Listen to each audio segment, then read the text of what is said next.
1990களில் DM மணி என்ன பண்ணுறாருனாக்கா blue panthers அப்படிங்கிற அமைப்பு உருவாக்கி இந்த சாதியத்துக்கு எதிராக போராட ஆரம்பிக்கிறாரு.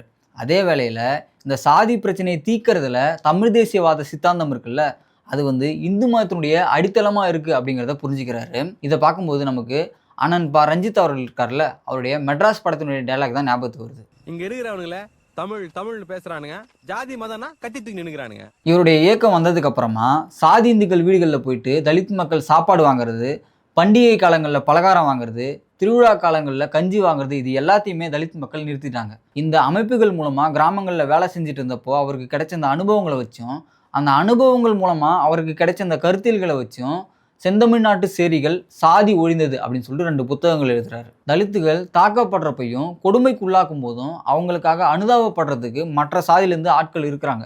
ஆனால் தலித்துகள் எதிர்த்தாக்குதல் பண்ணும்போது அதை ஆதரிக்கிறதுக்கு அவங்க விரும்புறதில்லை, அதை ஏற்றுக்கவும் மாட்டாங்க அப்படின்னு தன்னுடைய களப்பணி மூலமாக கிடைச்ச அனுபவத்தை தன்னுடைய புத்தகங்களில் குறிப்பிடுறாரு. இப்படி தலித்துகளுக்கு ஆதரவாக தொடர்ந்து பல வேலைகளை தீவிரமாக செய்கிறாரு.